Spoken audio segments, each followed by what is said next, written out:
जिस परिवेश में रहूं, नमो अरिहंत नमो अरिहंत नमो अरिहंत कहूं। जिस शान से जिस नाम से जिस जान में रहूं, नमो अरिहंत नमो अरिहंत नमो अरिहंत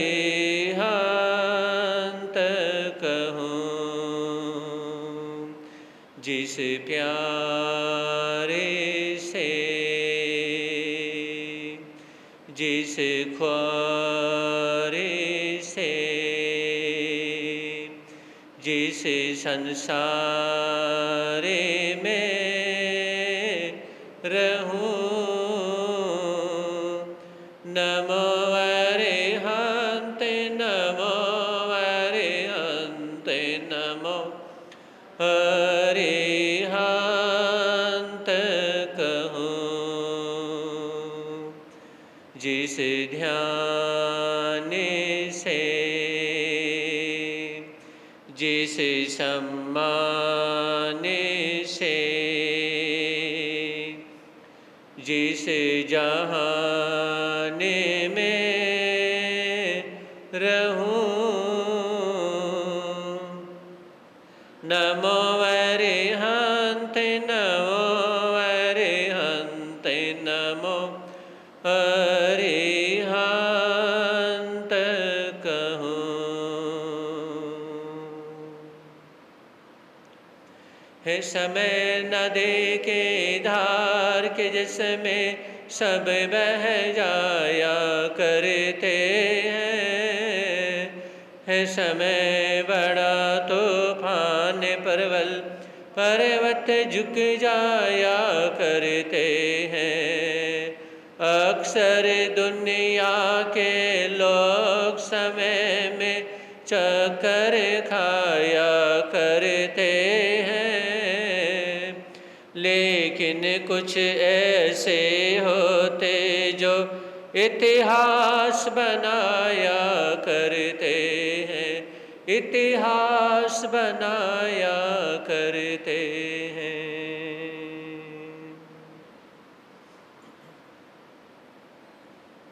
चरम तीर्थंकर श्रमण भगवान महावीर स्वामी के चरणों में असीम आस्था के साथ कोटि से वंदन अभिवंदन। पूज्य गुरुदेव के पावन चरणों में असीम आस्था के साथ कोटि से वंदन अभिवंदन। धर्म प्रेमी बंधुओं, सुन रहे हैं आप लोग, जिंदगी कैसे जिएं, जिंदगी से ही सीखें।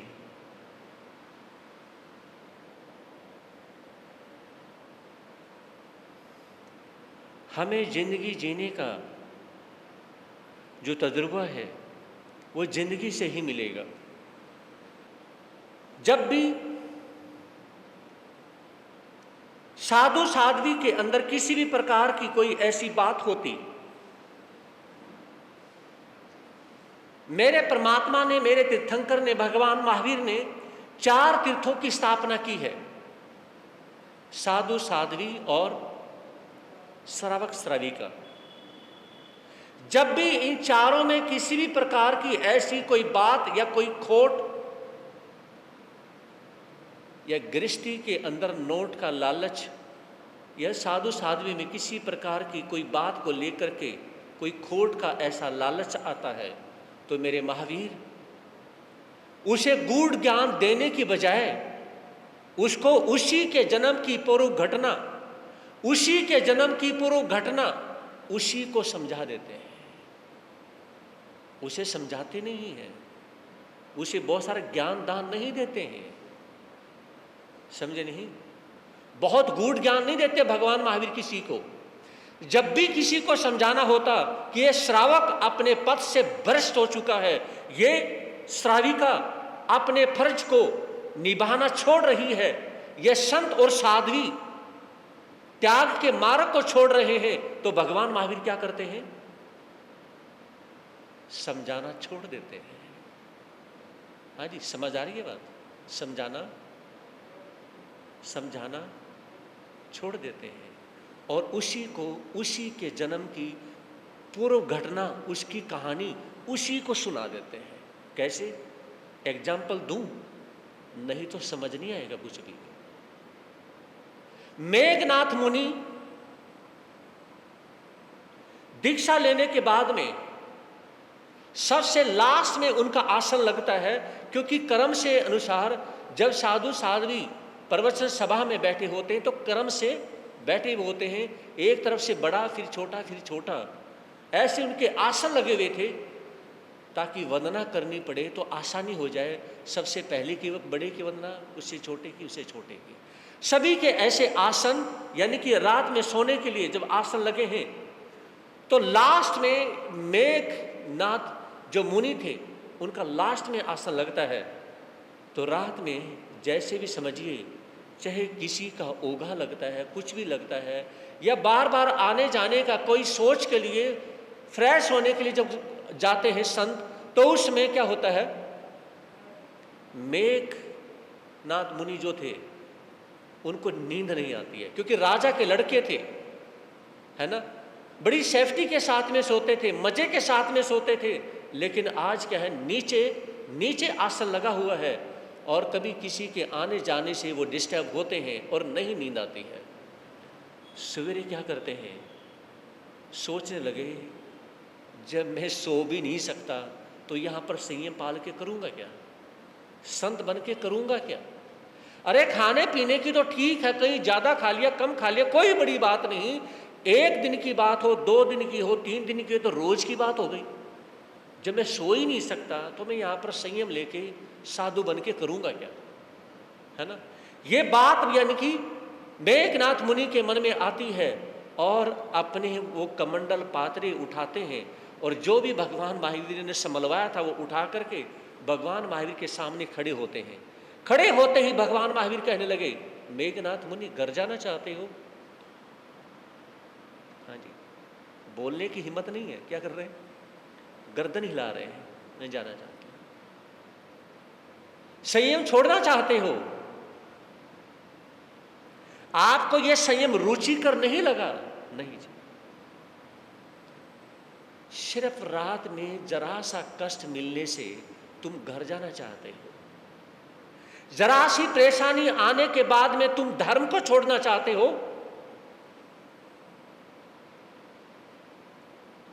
लेकिन विचार करिए, पिछले जन्म में तुम हाथी के भाव में थे। हाथी होते हुए जब जंगल में आग लगती है तो उस समय तुम पेड़ उखाड़ना शुरू करते हो और पेड़ उखाड़ते उखाड़ते एक बहुत बड़ा कलर, एक ग्राउंड बना देते हो और उसमें सभी जो भी जंगली जानवर थे, सांप, सारे के सारे सांप, चीता, खरगोश सभी आकर के वहाँ पर खड़े होते हैं और आप भी उनके साथ खड़े होते हो और आप बड़ी खुशी के साथ झूम रहे होते हैं कि अब जंगली जितने भी जानवर हैं वो सभी बच जाएंगे।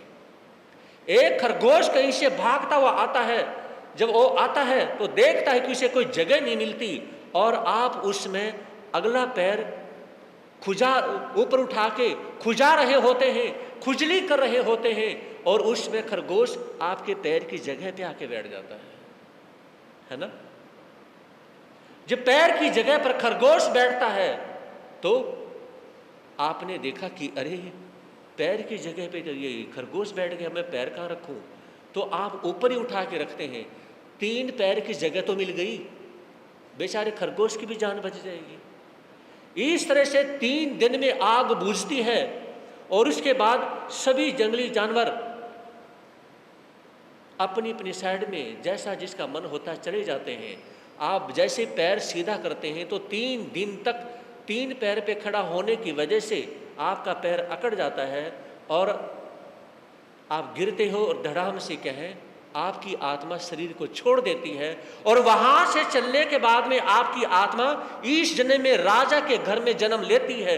मतलब ये जन्म ये भाव प्राप्त करती है और ये भाव प्राप्त करने के बाद में आप राजा के बेटे बनते हो और अब आप दीक्षा लेते हो। जरा सी परेशानी होने की वजह से आप घर जाना चाहते हो, है ना? और पिछले जन्म में जब हाथी के भाव में थे तो कितना कष्ट सहन किया था, कितना कष्ट सहन किया था। मैं आपको रोकूंगा नहीं, अगर आप घर जाना चाहते हैं तो आपकी मर्जी है, आप चले जाएं, लेकिन याद रखना धर्म को असेप्ट करने के बाद में अब घर मत जाइए। और जाना चाहोगे तो मैं मना नहीं करूंगा। भगवान महावीर ने उसी के जन्म की पूर्व जन्म की कहानी उसी को सुना दी, है ना? और मेघनाथ मुनि माफी मांगते हैं और संतों की टोली वहां पे फिर जाके बैठ जाते हैं। अब मैं घर नहीं जाऊंगा, अब मैं क्या नहीं करूंगा, घर नहीं जाऊंगा।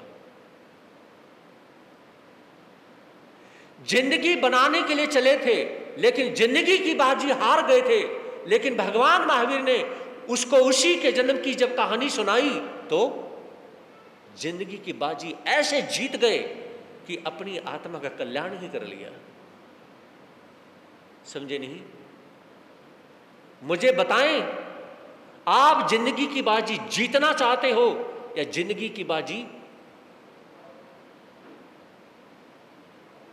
आप जिंदगी की बाजी जीतना चाहते हो या जिंदगी की बाजी को जीना चाहते हो? जीना चाहते हो या जिंदगी में जीतना चाहते हो?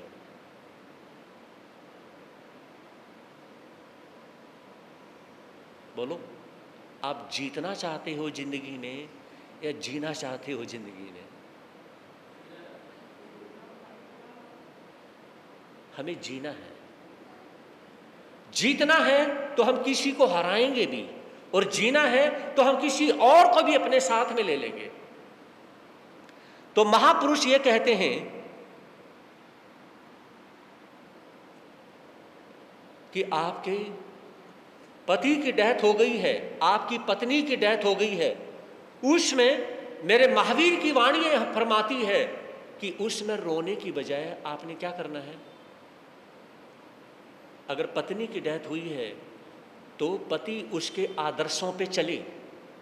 क्या करे? उसके आदर्शों पे चले। उसके अंदर जो प्लस पॉइंट थे वो प्लस पॉइंट पूरे परिवार को बताए और कहे कि मेरी पत्नी ने मुझे रोना नहीं है। क्यों? क्योंकि मेरी पत्नी ने मेरा घर बसाया है, मेरी पत्नी ने घर बसाया है। आज जो बच्चे हैं सब कुछ मेरी पत्नी मुझे देके गई है और अब मेरी पत्नी ने मुझे इतना कुछ दिया है, शायद मैं अपनी पत्नी को इतना कुछ नहीं दे सकता।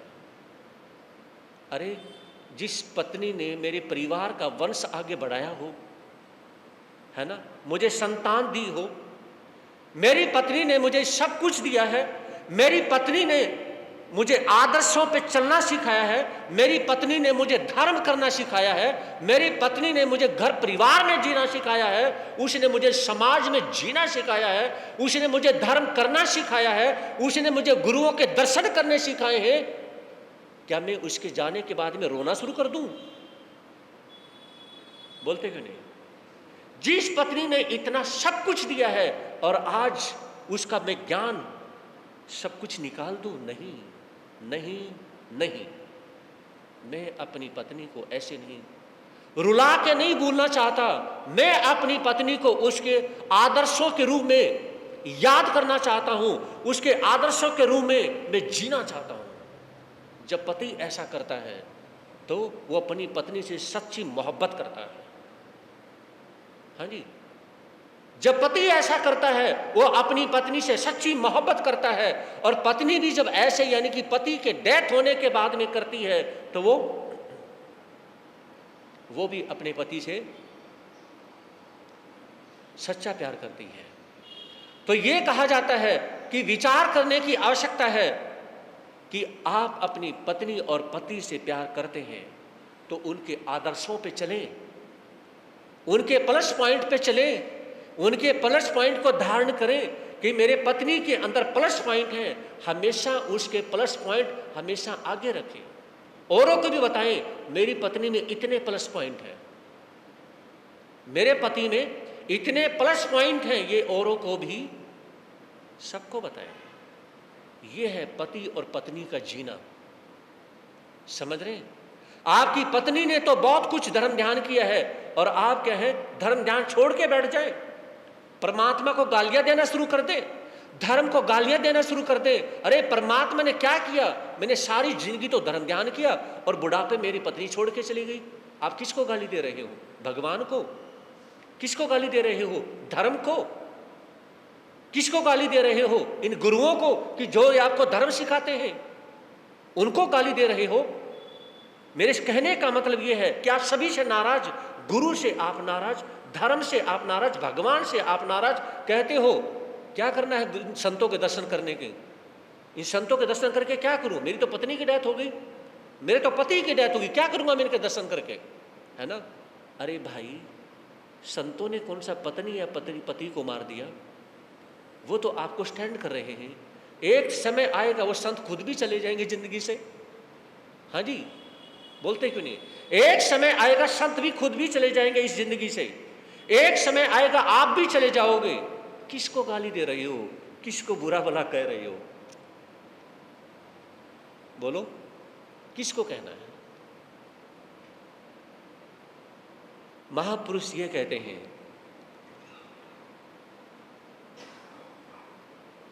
कि हर किसी को मार के नहीं सोना भावनाओं से। अगर शाम के समय में आप एक इंसान को माफ करके सोएंगे तो सवेरे उठते ही परमात्मा आपकी 100 गलतियों को माफ कर देंगे। समझ रहे?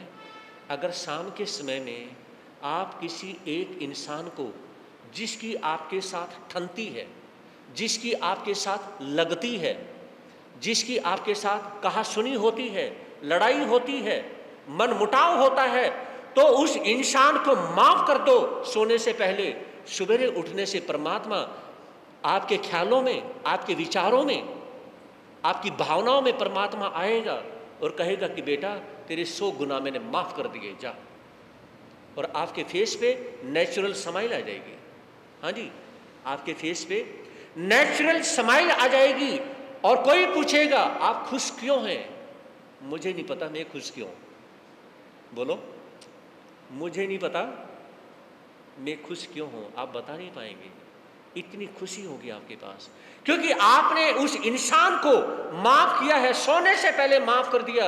और भगवान ने, जब आप उठे तो भगवान ने आपको माफ कर दिया कि जाओ मैंने आपको माफ कर दिया, आपने उस इंसान को माफ कर दिया। समझे नहीं? तो ये कहते हैं आओ सीखें। किससे? अपनी ही जिंदगी से। किससे सीखें? आओ सीखें अपनी जिंदगी से। हमारी जिंदगी हमें सिखाना चाहती है, हमारी ही जिंदगी हमें देना चाहती है, हमारी जिंदगी हमें हाथ पकड़ के चलाना सिखाती है। आपने अगर पूछा है ना, आपको चलना किसने सिखाया? अगर मैं एक सेंस में कह दूं, मेरी जिंदगी ने चलना सिखाया। आपकी जिंदगी का नाम क्या है? क्या जिंदगी है? नहीं, मेरी जिंदगी का नाम मेरी माँ है। बोलते क्यों नहीं? आपने मेरे से पूछा आपको चलना किसने सिखाया? बचपन में मेरी जिंदगी ने सिखाया। आपकी जिंदगी का नाम मेरी माँ है। माँ ने चलना सिखाया और माँ मेरी जिंदगी है, क्योंकि माँ नहीं होती तो जिंदगी मेरी माँ है। आपकी जिंदगी आपकी माँ है। आपकी माँ आपकी जिंदगी है, क्योंकि आपकी माँ ने आपको सब कुछ दिया है, जीवन दिया है, संस्कार दिए हैं, अपना दूध दिया है, एक प्रकार से आपको प्यार दिया है और आपको स्टैंड किया है। और आज इस मुकाम पे जो हो वो अपनी माँ की वजह से हो, है ना? इसलिए तो कहता हूँ, आओ चले जिंदगी का हाथ पकड़े। जिंदगी का हाथ नहीं पकड़ पा रहे हैं तो उंगली पकड़ ले। कहते हैं ना, नादान लोग होते हैं, लड़ने वाले जो लोग होते हैं, पहले उंगली पकड़ते हैं, फिर पहुंचा पकड़ते हैं, फिर कोहनी पकड़ते हैं, फिर बाजू पकड़ते हैं और फिर गला पकड़ते हैं, है ना। लेकिन अच्छे लोग जो होते हैं वो जिंदगी की उंगली पकड़ के और उसका हाथ पकड़ते हैं, वो ऊपर नहीं बढ़ते, बस हाथ पकड़ने में, क्योंकि हाथ हाथ को थाम सकता है, हाथ हाथ को पकड़ सकता है, बाजू पकड़ने की जरूरत नहीं है। ऊपर मत जाइए, सिर्फ हाथ तक सीमित रहिए। दोस्ती है वो भी यहां से है, मम्मी का हाथ पकड़ना है यहां से, पापा का पकड़ना है यहां से, और बेटा और बेटी का पकड़ना है तो समझे नहीं मेरी बात को, इससे ऊपर जाने की जरूरत ही नहीं है, क्योंकि यही से है आपको हेल्प मिलेगी और आप यही से हेल्प देंगे। पिता का हाथ होगा वो यही से, यहां से कोहनी से आशीर्वाद नहीं देते। हमारे माता पिता, हमारे गुरु कोहनी से आशीर्वाद नहीं देते, बाजू से नहीं देते, कहां से देते हैं? यहीं से देते हैं। हमारे माता पिता यहां से आशीर्वाद देते हैं, हमारे गुरु यहां से आशीर्वाद देते हैं। बस ये यहाँ हाथ और आपका साथ, आपका साथ और ये हाथ यहीं तक रहे। हाँ जी, क्या यहीं तक रहे? यहीं तक सब कुछ है, यहीं तक हाथ है और यहीं तक साथ है और यहीं तक विकास है और यहीं तक प्रयास है, यहीं पे हरियाली है और यहीं पे खुशहाली है, यहीं पे है जो कुछ भी है। ऊपर पकड़ा जाता है कंधा, लेकिन कंधा तब पकड़ा जाता है जब पिता आपका कंधा पकड़ते हैं, माता आपका कंधा पकड़ती है। कब? जब वो बूढ़े हो जाते हैं। आशीर्वाद देने वालों का हाथ यहीं से होता है। तो आइए जीना सीखें अपनी ही जिंदगी से। मन की गांठें खोलिए, मन की गांठों को खोलने की कोशिश करें, मन से जीने की कोशिश करें, दिल से जियो। मैं आपसे पूछना चाहूँगा, वेरी सिंपल क्वेश्चन है, लेकिन उसका जवाब देना मुश्किल होगा। मेरे सवाल ही कुछ अटपटे होते हैं, है ना, बहुत अटपटे होते हैं। आप जब भी किसी रेहड़ी पे, दुकान पे अमरूद खरीदने के लिए जाते हो तो कैसे अमरूद खरीदते हो? जो छांटते हो किस लिए छांटते हो? क्या इस सवाल का जवाब भी नहीं है आपके पास?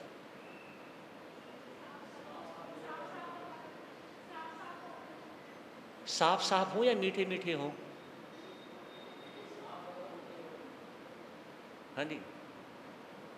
कलर इसलिए देखते हो थोड़ी सी मिठास हो, बिल्कुल ही ग्रीन कलर होंगे तो यानी कि वो खट्टे भी होंगे, और थोड़ा सा पीलापन होगा तो मीठापन होगा। अब बताओ अमरूद किस लिए खरीदते हो? उनके इसलिए भी खरीदते हो कि उनके अंदर मिठास हो। जो देख के खरीदे जाते हैं, अमरूद देख के खरीदते हैं, किस लिए?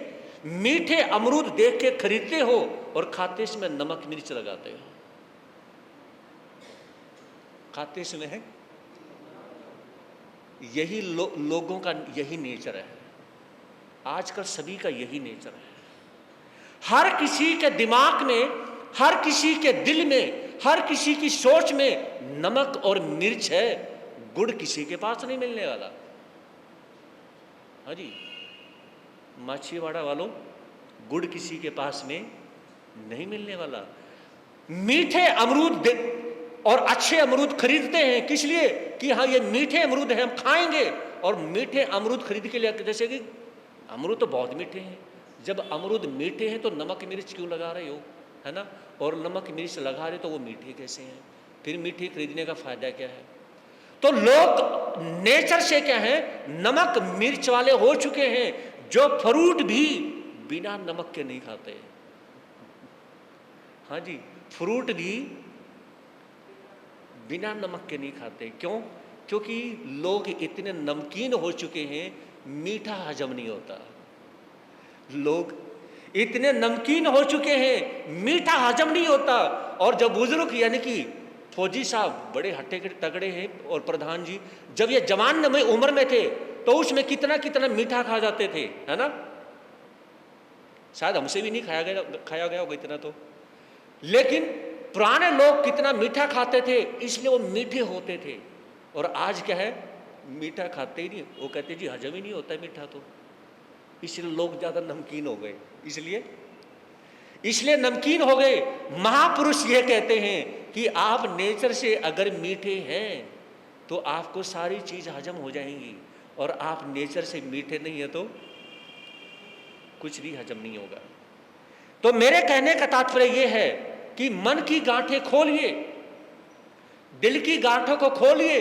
ये गांठ ऐसी बन के रह गई, हो सकता है कि एक जो हमारे सिर पे जो बाल होते हैं ना, बाल होते हैं, इस पे अगर गांठ लगा दी जाए तो कोई चुटकी से गांठ खोल नहीं सकता।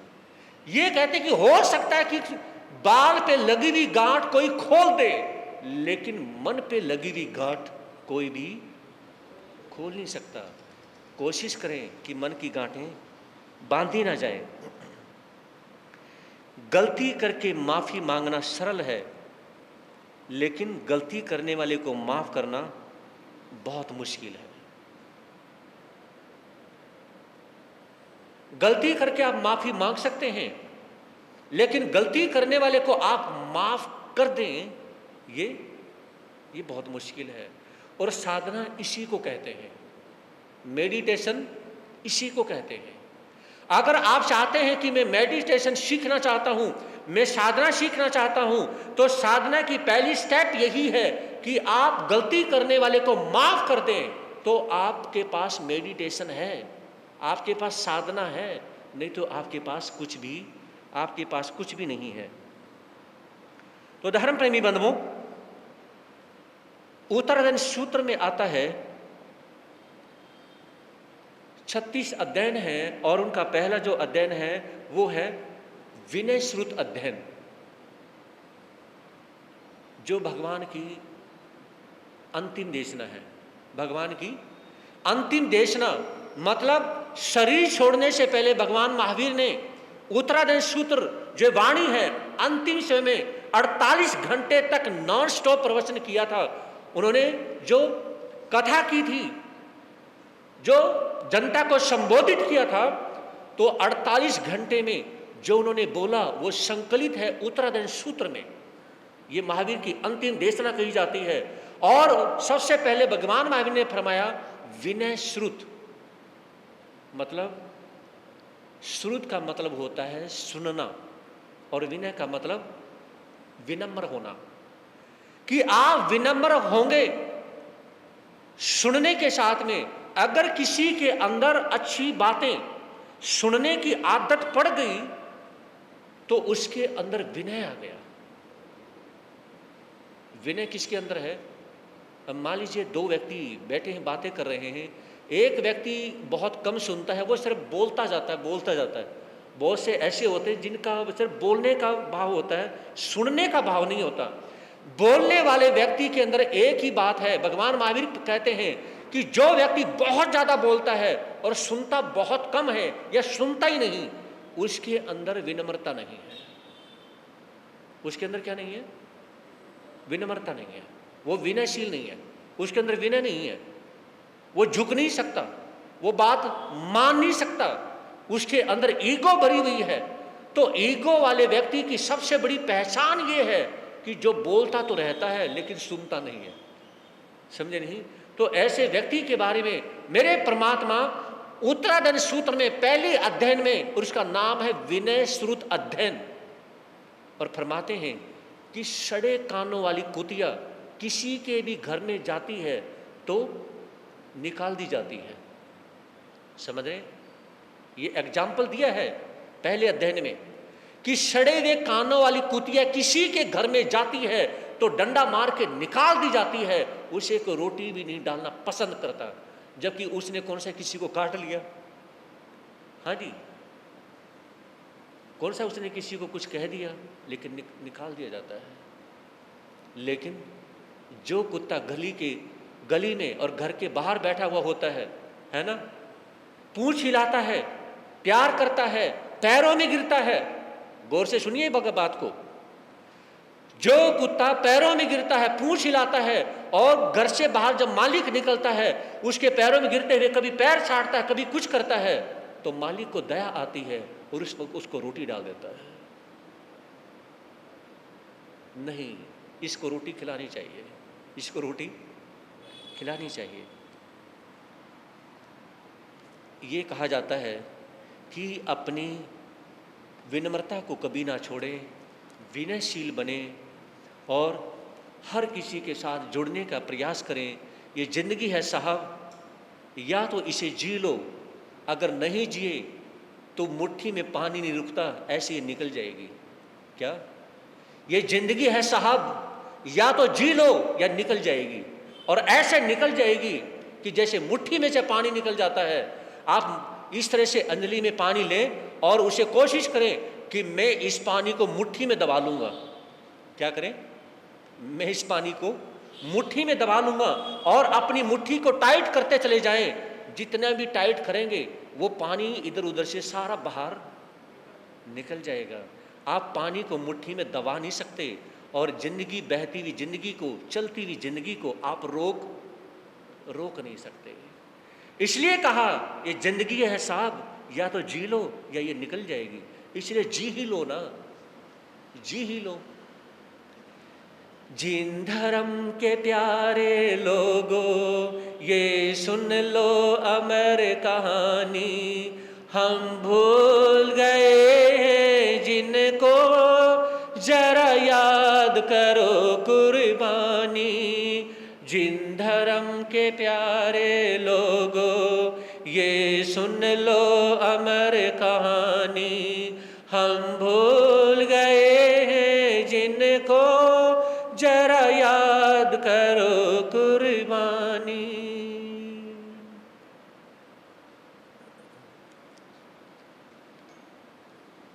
तारा अपने बेटे को अपनी गोद में उठा करके चलती है। रात का गहन अंधकार है, कोई भी तारा का साथ देने वाला नहीं है। अकेली चल रही है, उसे यह भी नहीं पता कि मैं किस दिशा में जा रही हूं। क्यों? अंधेरा ही इतना है, कुछ नहीं पता। बहुत बार गिरती है, पड़ती है, ठोकर खाती है, फिर अपने बच्चे को उठा लेती है।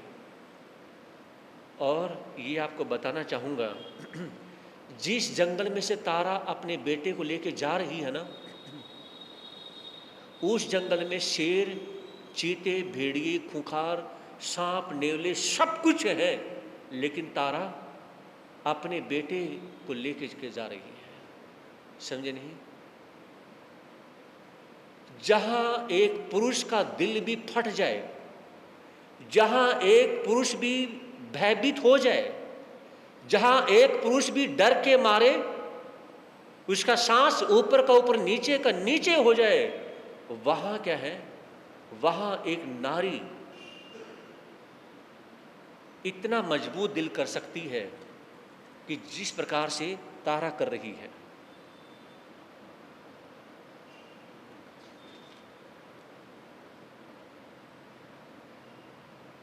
और देखिए यहां पे फरमाया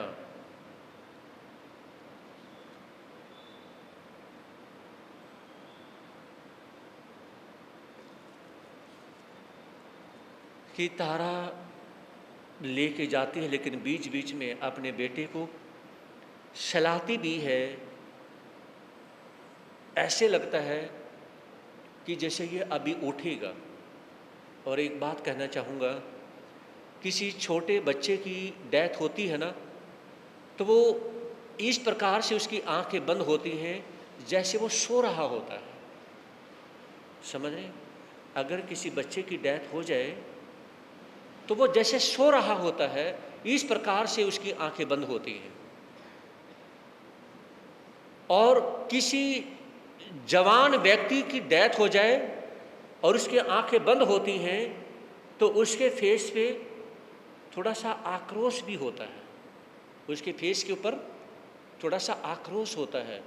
और किसी बुजुर्ग इंसान की अगर डेथ हो जाए, जब उसकी आंखें बंद होती हैं तो उसका चेहरा डरावना होता है। हाँ जी, ऐसा क्यों होता है? ऐसा क्यों होता है?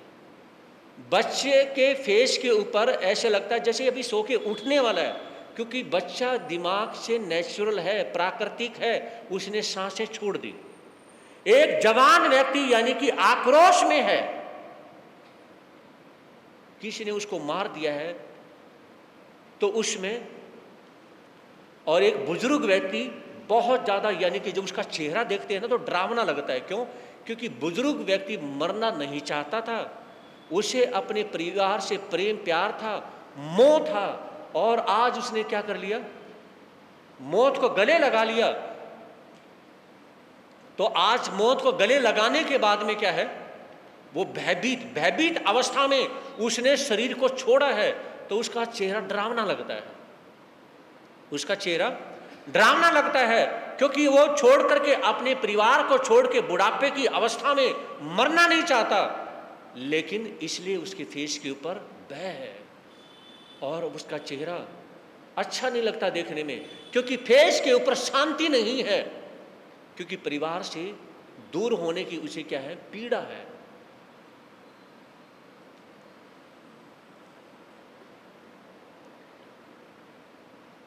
पापी सर्प कहाँ बह गया, काट कर हत्यारा, आकर मुझको भी डस ले, अब किस पर जिएगी तारा।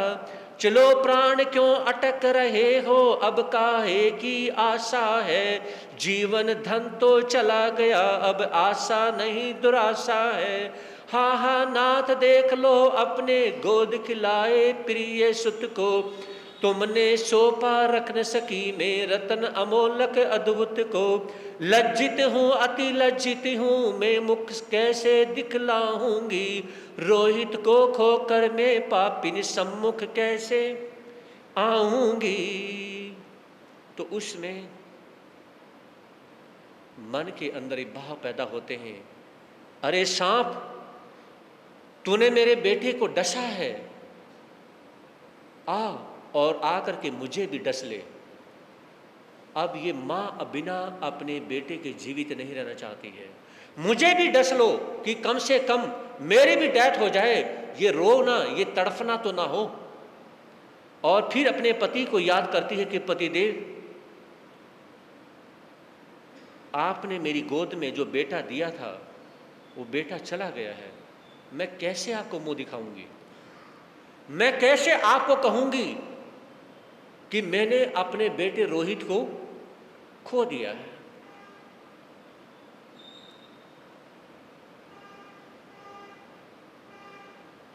स्वर्ण महल में फूल सेज पर सशत सखियों से प्रियवरीत, शस्त्र सुसज्जित सशत सैनिक दल से प्रतिदिन संरक्षित।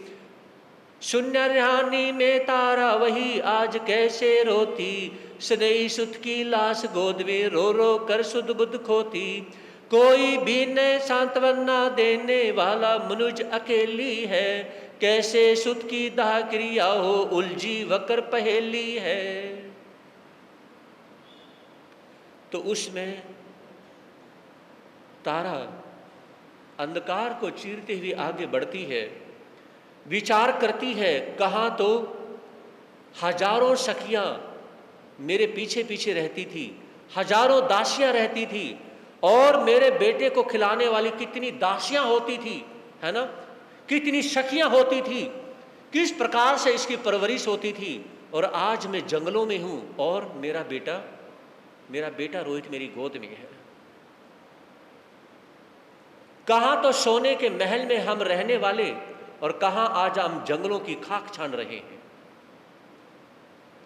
तो यहां पर कवि ने क्या फरमाया, धन वालो क्या खुश होते हो, चांदी की छन छन छन छन छन, अकड़ रहे हो ऐंठ रहे हो, भोग रहे हो सुख चुन चुन चुन। सदा कहाँ रहती है, किसकी 2 दिन की फुलवारी है। 4 दिनों के चांदन आखिर तिमिर भयंकर भारी है। तारा के वैभव के आगे कुछ न तुम्हारा वैभव है। देख रहे हो दशा आज का, हृदय बड़ा ही भैरव है। तो यहाँ पे कवि ने फरमाया कि अरे ओ धन वालो, तुम जिन चवन्नियों के पीछे पागल हो रहे हो, ईगो कर रहे हो, अपने पैसे का ईगो कर रहे हो, सुनो, रोहित, तारा और हरिश्चंद्र, उनका तो सोने का महल था। हाँ जी, उनका क्या था? सोने का तो महल था। सोचो, जब सोने महल ही सोने का हो तो सोना कितना होगा? कितना सोना उनके पास में, टनों के हिसाब से, कितने टनों के हिसाब से सोना होगा, कोई लिमिट नहीं है।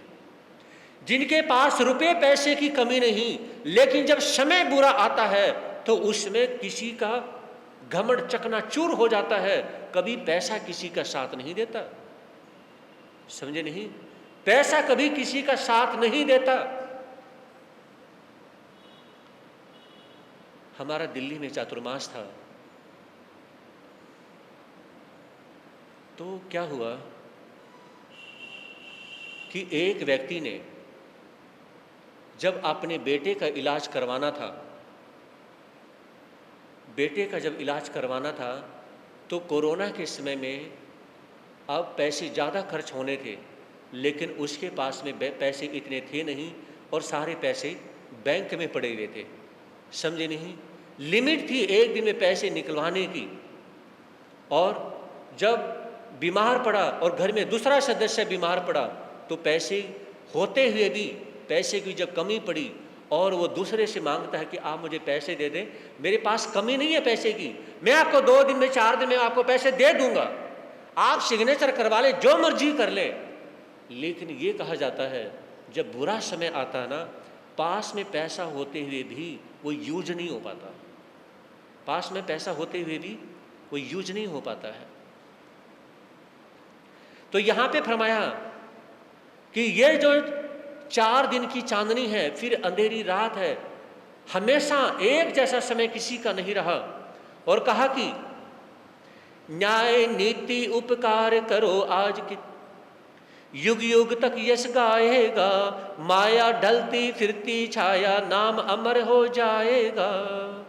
तो कहा कि ये जो माया है ये तो ढलती फिरती छाया है, इस पैसे, और शास्त्रों में आता है कि पैसे की 3 गतियां हैं, या तो दान कर दो, या भोग कर लो, उसका उपयोग करो, ठीक है, या तो उसका उपयोग कर लो या दान कर दो, और तीसरी गति है कि पैसे का फिर नाश हो जाएगा।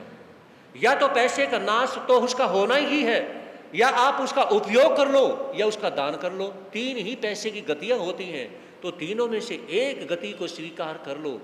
7 पीढ़ी तक जोड़ने का कभी प्रयास मत करो उसे, क्योंकि ये कहते हैं बेटा नालायक तो क्यों धन सिंचे, और बेटा लायक तो क्यों धन सिंचे। मतलब अगर बेटा लायक है तो कमा के खा लेगा, और बेटा नालायक है तो उसे बर्बाद कर देगा। बेटा नालायक है तो बर्बाद कर देगा, और बेटा लायक है तो कमा के खा लेगा।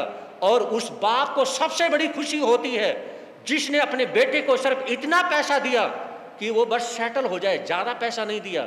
उसके बाद में जब पिता की आंखों के सामने जब बेटा कमा के दिखाता है, कमा के खाता है, पैसे जोड़ के दिखाता है, तो बाप को बहुत बड़ी खुशी होती है कि मेरे बेटे ने पैसा कमा के दिखाया है। अगर बाप के पैसे से ही बिजनेस कर रहा है तो कोई बड़ी बात नहीं है, समझ रहे मेरी बात को। अगर बाप के पैसे से बेटा बिजनेस कर रहा है, अलग से कुछ करके नहीं दिखाया, तो कोई बड़ी बात नहीं है। बड़ी बात तब है जब चवन्नी हाथ में मिले और उसे 1.25 रुपया करके दिखाए, समझे नहीं।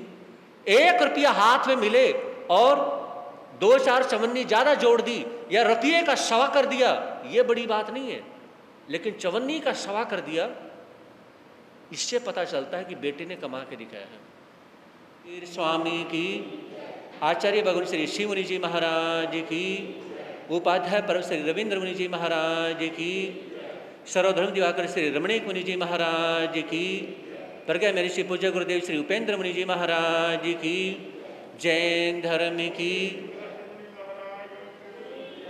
श्री चत्तारी मंगलमरियंता मंगलम सिद्धा मंगलम सौ मंगलम केवली प्रणंतो दो मंगलम, चत्तारी लोगोत्तमा रियंता लोगोत्तमा सिद्धा लोगोत्तमा सौ लोगोत्तमा केवली प्रणंतो दो लोगोत्तमा, चत्तारी शरणम पवे जामी अरियंते शरणम पवे जामी सिद्धे शरणम पवे जामी साहु शरणम पवे जामी, केवली प्रणंतो धम्मो शरणम पवे जामी अरियंतों का शरणा सिद्धों का शरणा साधु का शरणा दया धर्म का शरणा, ये चार शरण दुख हरण जगत में और न शरणा कोई, जो भव प्राणी करे आचरण उसे अजर अमर पद होगा, उसका सदा ही मंगल।